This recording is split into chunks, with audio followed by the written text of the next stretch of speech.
knowledge cancel fear. To knowledge create fear. Hi friends, ನಾವಿವತ್ತು the famous paranormal investigator ಆದ ಗೌರವ್ ತಿವಾರಿ ಅವರ ಬಗ್ಗೆ ತಿಳ್ಕೊಳ್ಳೋಣ. ಇವರು ಸೆಪ್ಟೆಂಬರ್ 2, 1984ರಂದು ಬಿಹಾರ್ನ ಪಾಟ್ನಾದಲ್ಲಿ ಉದಯಶಂಕರ್ ತಿವಾರಿ ಹಾಗೂ ಸೋನಾಲ್ ಜಾ ಅವರ ಮೊದಲನೇ ಮಗನಾಗಿ ಮಧ್ಯಮ ವರ್ಗದ ಕುಟುಂಬದಲ್ಲಿ ಬೆಳೆದ ಗೌತಮ್ ತಿವಾರಿ ಅವರು ತಮ್ಮ ವಿದ್ಯಾಭ್ಯಾಸವನ್ನು ಬಿಹಾರ್ನ ಪಾಟ್ನಾದಲ್ಲಿ ಹಾಗೂ ತಮ್ಮ ಎಮ್.ಟೆಕ್ ಡಿಗ್ರಿನ IIT ಡೆಲ್ಲಿನಲ್ಲಿ ಮುಗಿಸ್ತಾರೆ. ನಂತರ ಅವರಿಗೆ ಇಷ್ಟ ಇರುವ ಏವಿಯೇಷನ್ ಕೋರ್ಸ್ಗಾಗಿ ಅಮೆರಿಕದ ಹೀಗೆ ಒಂದಿನ ಅವರು ವಾಸವಿದ್ದ ಫ್ಲೋರಿಡಾ ಮನೆಯಲ್ಲಿ ಅವರಿಗೆ ಅನ್ಯೂಶುವಲ್ ಪ್ಯಾರಾನಾರ್ಮಲ್ ಆ್ಯಕ್ಟಿವಿಟಿ ಫೀಲ್ ಆಗೋಕ್ಕೆ ಸ್ಟಾರ್ಟ್ ಆಗುತ್ತೆ. ಇದ್ರ ಬಗ್ಗೆ ಕುತೂಹಲ ಹೆಚ್ಚಾಗಿ ಅವರು ಇದ್ರ ಬಗ್ಗೆ ರಿಸರ್ಚ್ ಮಾಡೋಕ್ಕೆ ಸ್ಟಾರ್ಟ್ ಮಾಡ್ತಾರೆ. ಈ ರೀತಿ ಅವರ ಪ್ಯಾರಾನಾರ್ಮಲ್ ಇನ್ವೆಸ್ಟಿಗೇಷನ್ ಜರ್ನಿ ಅವರ ಇಂಟ್ರೆಸ್ಟ್ ಜಾಸ್ತಿಯಾಗಿ ಅವರು bachelor degree in metaphysical human science ಹಾಗೂ ಸಾಕಷ್ಟು ಪ್ಯಾರಾನಾರ್ಮಲ್ ಸರ್ಟಿಫಿಕೇಷನ್ಸ್ ಹಾಗೂ ಕೋರ್ಸಸ್ನ ಮಾಡ್ತಾರೆ. ನಂತರ ಅವರು ತುಂಬ ಇಷ್ಟಪಟ್ಟಿದ್ದ ಏವಿಯೇಷನ್ ಕೋರ್ಸ್ನ ಅರ್ಧದಲ್ಲೇ ಬಿಟ್ಟು ಇಂಡಿಯಾಗೆ ವಾಪಸ್ ಬಂದು the first ever Indian paranormal ಸೊಸೈಟಿನ 2009ನಲ್ಲಿ ಸ್ಟಾರ್ಟ್ ಮಾಡ್ತಾರೆ. When I went back to India in 2009, I established India's first paranormal organization called Indian Paranormal Society. Gaurav Tiwari ಅವರು ಇಂಡಿಯಾಗೆ ಬಂದ ಮೇಲೆ 6,000ಕ್ಕೂ ಹೆಚ್ಚು ಪ್ಯಾರಾನಾರ್ಮಲ್ ಕೇಸಸ್ನ ಹ್ಯಾಂಡಲ್ ಮಾಡ್ತಾರೆ ಹಾಗೂ ಮೋಸ್ಟ್ ಆಫ್ ದ ಹಾಂಟೆಡ್ ಪ್ಲೇಸಸ್ನ ವಿಸಿಟ್ ಮಾಡ್ತಾರೆ. ಅದರಲ್ಲೂ mainly Bhangarh fort, Kuldhara village ಹಾಗೂ ಮುಕೇಶ್ ಮಿಲ್ಸ್ ಪ್ಲೇಸ್ನ ಇನ್ವೆಸ್ಟಿಗೇಟ್ ಮಾಡಿದ್ದಾರೆ. ಇದಲ್ಲದೆ ಗೌರವ್ ಅವರು ಸಾಕಷ್ಟು ರಿಯಾಲಿಟಿ ಶೋಸ್ ಹಾಗೂ TV ಶೋಸ್ನ ಮಾಡಿದ್ದಾರೆ. ಅದರಲ್ಲಿ one of the famous show ಯಾವುದಪ್ಪ ಅಂದರೆ ದ ಗರ್ಲ್ಸ್ ನೈಟ್ ಔಟ್ ಅಂತ.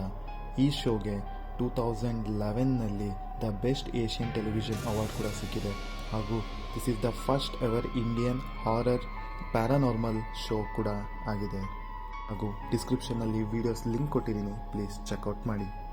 ಎಲ್ಲವೂ ಚೆನ್ನಾಗಿ ನಡೆಯುತ್ತಿರುವ ಟೈಮ್ನಲ್ಲಿ ದ ಡೇ ಜುಲೈ 7, 2016 ಯಾರು ಊಹಿಸಲಾಗದಂತಹ ಒಂದು ವಿಷಯ ಹೊರಗಡೆ ಬರುತ್ತೆ.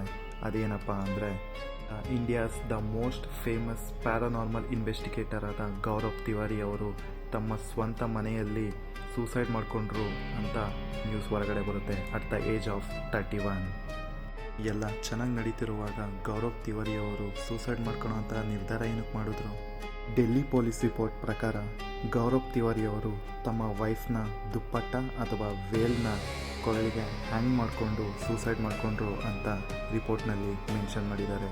ಹಾಗೂ ಗೌರವ್ ತಿವಾರಿ ಅವರು ಬಹಳ ದಿನಗಳಿಂದ ಡಿಪ್ರೆಷನ್ನಲ್ಲಿದ್ದರು ಹಾಗೂ ತುಂಬ ಫೈನಾನ್ಷಿಯಲ್ ಪ್ರಾಬ್ಲಮ್ಸ್ ಆಗಿತ್ತು. ಇದು ಒಂದು ಕಡೆ ಆದರೆ ಅವರ ವೈಫ್ ಹಾಗೂ ಪ್ಯಾರಾನಾರ್ಮಲ್ ಟೀಮ್ ಹೇಳೋದೇ ಬೇರೆ. ಅವರ ಪ್ರಕಾರ ಗೌರವ್ ತಿವಾರಿ ಅವರು ಭಾಳ ದಿನದಿಂದ ಟೆನ್ಷನ್ ಹಾಗೂ ಭಯದಲ್ಲಿರ್ತಿದ್ರಂತೆ. ಅವರ ಡೆತ್ಗೂ 15 ಡೇಸ್ ಮುಂಚೆ ಅವರ ವೈಫ್ ಜೊತೆ ಹೇಳ್ಕೊಂಡಿರೋ ಪ್ರಕಾರ ಅವರು ಇನ್ವೆಸ್ಟಿಗೇಟ್ ಮಾಡಿ ರಿಸಾಲ್ವ್ ಮಾಡಿರೋ ಒಂದು ಆತ್ಮ ವಾಪಸ್ ಬಂದಿದೆ ಅಂತ ಹಾಗೂ ಆ ಸ್ಪಿರಿಟ್ ಇವರಿಗೆ ತುಂಬ ತೊಂದರೆ ಕೊಡ್ತಿದೆ ಅಂತ. ಇದ್ರ ಬಗ್ಗೆ ಇವಾಗ ತಾನೇ ಬಂದಿರೋ ಬಾಯ್ ಸೀರೀಸ್ನಲ್ಲಿ ಕೂಡ ಮೆನ್ಷನ್ ಮಾಡಿದ್ದಾರೆ.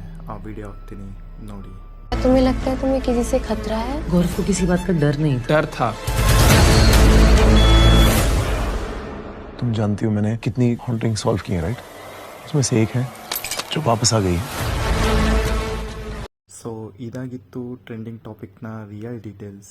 ಇವಾಗ ನೀವು ಹೇಳಿ ಗೌರವ್ ತಿವಾರಿ ಅವರ ಸಾವು ಯಾವ ರೀಸನಿಗೆ ಆಗಿರ್ಬೋದು ಅಂತ ಕಮೆಂಟ್ ಮಾಡಿ. ಹಾಗೂ ಡಿಸ್ಕ್ರಿಪ್ಷನ್ನಲ್ಲಿ ಅವ್ರು ಇನ್ವೆಸ್ಟಿಗೇಟ್ ಮಾಡಿರೋ some of the cases YouTube ಲಿಂಕ್ಸ್ನ ಕೊಟ್ಟಿದ್ದೀನಿ, ಪ್ಲೀಸ್ ಚೆಕ್ಔಟ್ ಮಾಡಿ. Thanks for watching. Please subscribe.